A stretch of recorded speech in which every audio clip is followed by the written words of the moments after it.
আসসালামু আলাইকুম। সংবাদে আপনাদের সবাইকে স্বাগত জানাচ্ছি। আমি ফিরোজ তোহা। শুরুতেই সংবাদ শিরোনাম।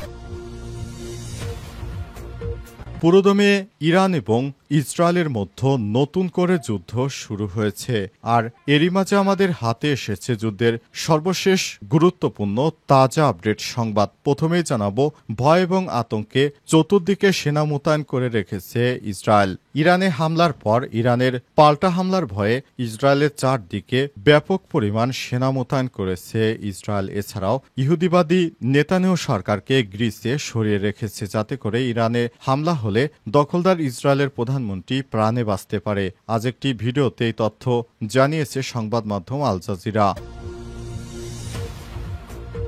এরপর জানাবো, ইরানের তাবরিজ ও শিরাজ শহরে নতুন করে দখলদার ইসরায়েলি বাহিনীর ব্যাপক বিমান হামলা। ইরানের 8টি শহরে আজ ভোরে একযোগে হামলার পর দ্বিতীয় দফায় আবার নতুন করে ইরানের 2টি শহরে ব্যাপক হারে বিমান হামলা চালিয়েছে ইসরায়েলি বাহিনী। কিন্তু দুঃখের বিষয়, ইরানের এয়ার ডিফেন্সগুলি এখনও কোনো সক্রিয় ভূমিকা পালন করতে পারছে না।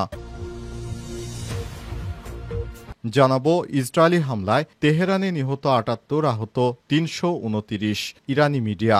ইরানের বিভিন্ন স্থানে ব্যাপক হামলা চালিয়েছে ইসরায়েলের মধ্য দেশটির রাজধানী তেহরানে একাধিক স্থানে ভয়াবহ ধ্বংসযজ্ঞ চালিয়েছে তারা। এতে অন্তত 78 জন নিহত এবং 329 জন আহত হয়েছে বলে জানিয়েছে ইরানের বেশ কিছু সংবাদ মাধ্যম। এবারে জানাবো, ইসরায়েলের হামলার বিরুদ্ধে আন্তর্জাতিক সংস্থা জাতিসংঘে চিঠি দিল ইরান। ইসরায়েলের সাম্প্রতিক হামলার বিষয়ে জাতিসংঘের নিরাপত্তা পরিষদে চিঠি পেশ করেছে ইরানের উপপররাষ্ট্রমন্ত্রী আব্বাস আরাগচি। স্থানীয় সময় আজ বিকালে এ বিষয়ে নিরাপত্তা পরিষদে একটি জরুরি বৈঠক অনুষ্ঠিত হওয়ার কথা ছিল। বৈঠকে এই চিঠিটি পাঠিয়েছে ইরানের পক্ষ থেকে। এবং সর্বশেষ জানাবো, এই প্রশাসন দিয়ে সুষ্ঠু নির্বাচন সম্ভব নয় বললেন ভিপি নূর। গণ অধিকার পরিষদের কেন্দ্রীয় সভাপতি ডাকসুর সাবেক ভিপি নুরুল হক নূর বলেছেন, বাংলাদেশে যে বর্তমান প্রশাসন রয়েছে, এই প্রশাসন দিয়ে আমরা নির্বাচনকে কোনোভাবেই সুষ্ঠু নির্বাচন হবে বলে মনে করছি না। এই প্রশাসন ব্যর্থ হয়েছে। প্রিয় দর্শক, এতক্ষণ শুনছিলেন সংবাদ শিরোনাম, এবারে বিস্তারিত। তবে তার আগে বন্ধুরা, অনুরোধ থাকবে এই সংবাদটিতে একটি লাইক দিন। এই চ্যানেলে আপনি নতুন হয়ে থাকলে আমাদের সংবাদটি দেখতে দেখতে চ্যানেলটি সাবস্ক্রাইব করে রাখুন। কমেন্ট করে বন্ধুরা আপনার মূল্যবান মতামত জানিয়ে দিন আপনি বিশ্বের কোন দেশ থেকে বা বাংলাদেশের কোন স্থান থেকে আমাদের সংবাদটি দেখছেন এবং শুনছেন। এবারে বিস্তারিত। ভয় এবং আতঙ্কে চতুর্দিকে সেনা মোতায়েন করল ইসরায়েল। ইরানের বেশ কয়েকটি শহরে হামলা করে এবার পাল্টা হামলার ভয় ও আতঙ্কে নিজ দেশের চারপাশে ব্যাপক পরিমাণ সেনাবাহিনী মোতায়েনে ব্যস্ত ইসরায়েল। দেশটির সেনাবাহিনী প্রধান আয়াল জামির টেলিভিশনে এক ভাষণে বলেছেন, তার সেনাবাহিনী 10,000-এর বেশি সেনা মোতায়েন করছে এবং সব সীমান্ত জুড়ে প্রস্তুতি নিচ্ছে। সতর্ক করে তিনি বলেছেন, যে কেউ আমাদের চ্যালেঞ্জ করতে চাইবে তাকে বড় মূল্য দিতে হবে।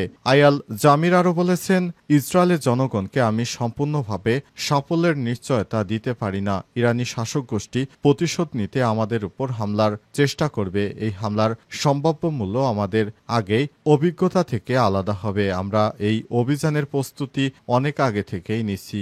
বাস্তব এবং তাৎক্ষণিক হুমকির বিরুদ্ধে প্রস্তুতির জন্য সেনাবাহিনীর সব শাখা ও বিভাগ মিলিয়ে নজিরবিহীন চেষ্টা চালানো হয়েছে বলে জানিয়েছেন তিনি। উল্লেখ্য, ইরান জুড়ে আজ 5টি ধাপে হামলা চালিয়েছে ইসরায়েলি বাহিনী। অজ্ঞাতনামা একজন ইসরায়েলি সামরিক কর্মকর্তা টাইমস অফ ইসরায়েলকে এই কথা নিশ্চিত করেছে।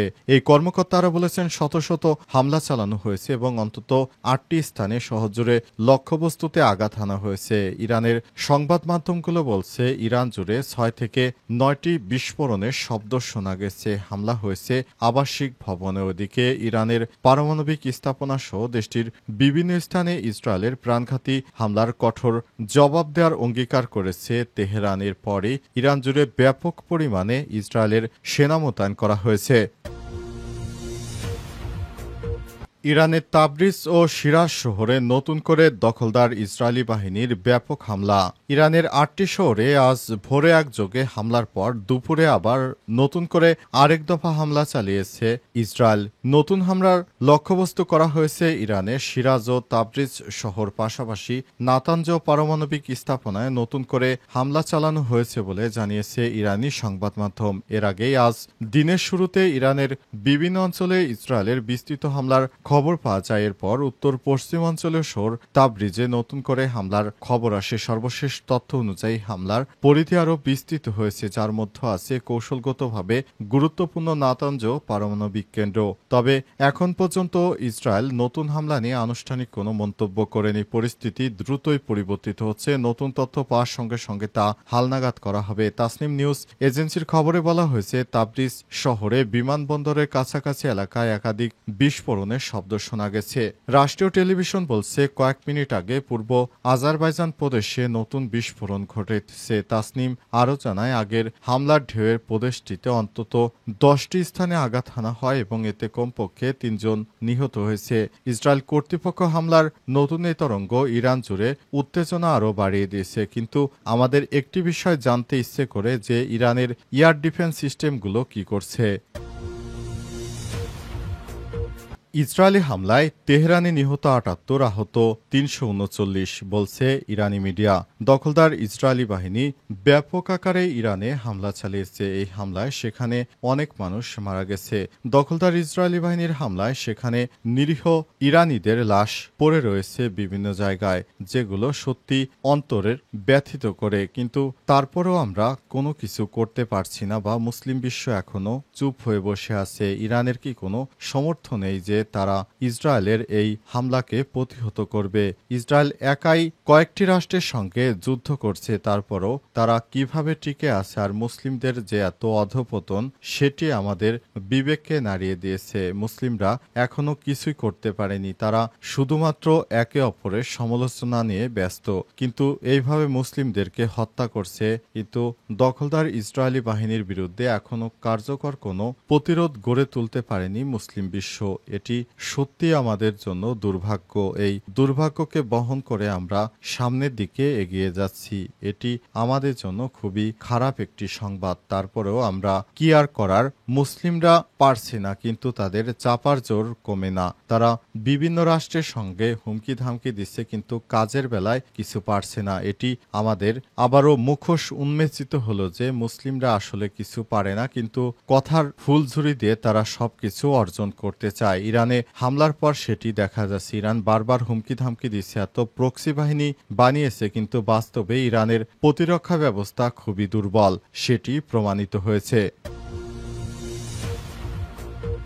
ইসরায়েলে হামলার বিরুদ্ধে জাতিসংঘে চিঠি দিল ইরান। দখলদার ইসরায়েলি বাহিনী ইরানে ব্যাপক পরিমাণ হামলা চালিয়েছে। দখলদার ইসরায়েলি বাহিনীর হামলায় নিরীহ ইরানের মানুষ ব্যাপক হারে মারা গেছে। এরপরই ইরানের পক্ষ থেকে জাতিসংঘকে চিঠি দিয়ে বিষয়টি জানানো হয়েছে যে ইহুদিবাদী ইসরায়েলিরা কিভাবে ইরানে ব্যাপক হারে হামলা চালাচ্ছে, এবং সেই হামলার জবাবে এখন পর্যন্ত ইরান তেমন কার্যকরভাবে কোনো পদক্ষেপ গ্রহণ করতে পারেনি। অবস্থায় পুরো ইরান জুড়ে আতঙ্ক বিরাজ করছে।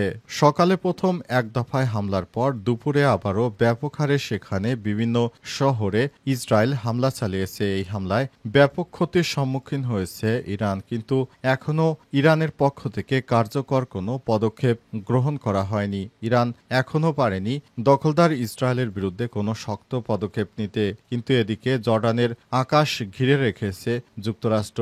যুক্তরাষ্ট্র থেকে অনেক বিমান মোতায়েন করা হয়েছে জর্ডানের আকাশ সীমায়, যাতে করে সেসব এলাকা দিয়ে ইহুদিবাদী ইসরায়েলে ইরান হামলা চালাতে না পারে। কিন্তু একটি দুঃখের বিষয় যে ইরান এই পর্যন্ত একটি যুক্তরাষ্ট্র ও ইসরায়েলের কোনো বিমান ধরতে পারেনি। তাহলে তাদের এয়ার ডিফেন্স কি কাজ করে না, সেটি এখন দেখার বিষয়। তারা একটিবারের জন্য তাদের এয়ার ডিফেন্স সিস্টেমটিকে সফল করতে পারেনি। এটি অত্যন্ত দুঃখের বিষয়। দখলদার ইসরায়েলি বাহিনীর বিরুদ্ধে ইরান এর আগে যতবারই হুঙ্কার দেখ না কেন, আমরা মনে করেছি ইরানের সঙ্গে যুদ্ধে ইসরায়েল জিততে পারবে না। কিন্তু এবার এমন একটি পরিস্থিতি তৈরি হয়েছে যে দেখা যাচ্ছে ইসরায়েল ইরানে ব্যাপক হারে হামলা চালাচ্ছে, কিন্তু ইরান কিছুই পারছে না। এটি সত্যি আমাদের ভাবিয়ে তুলেছে।